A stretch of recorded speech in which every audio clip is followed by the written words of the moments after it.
It's hard for kids to trust an invisible God. Let's be honest, it's hard for adults to trust an invisible God too.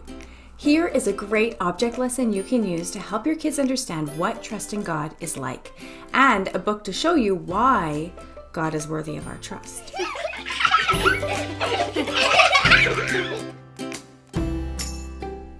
Hi, I'm Christy Thomas, the Bedtime Devo Mama.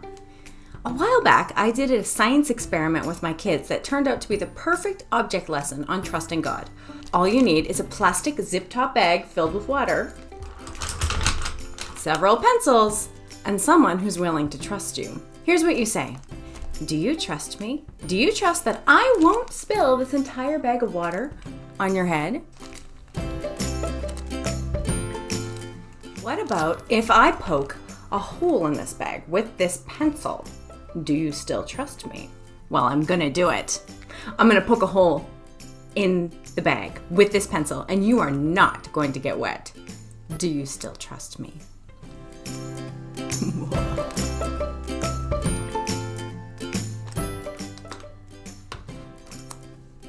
Did you get wet? It seems impossible, doesn't it?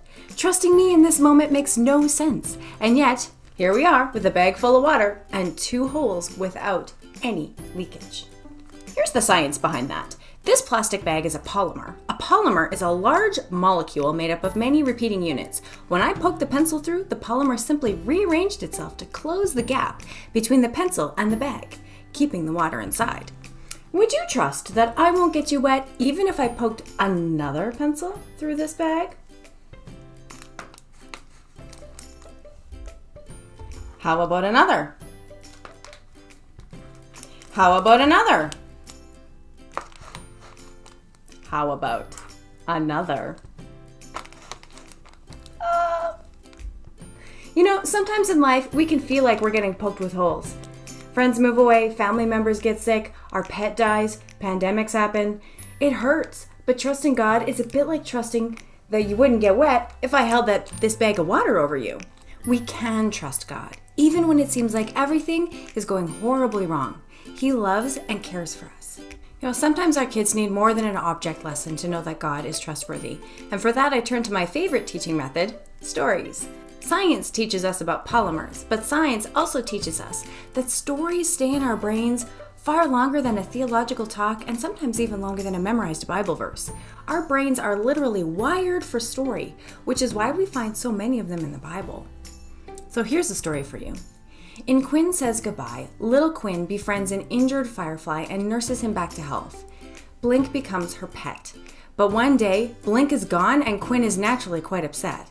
She flies through the forest looking for her friend. When she gives up, she discovers that her mama was right behind her the whole time. Her mama shares that it's okay to be upset when things are hard. God doesn't always stop bad things from happening. But he does promise that he will always be with you and he will never stop being your friend.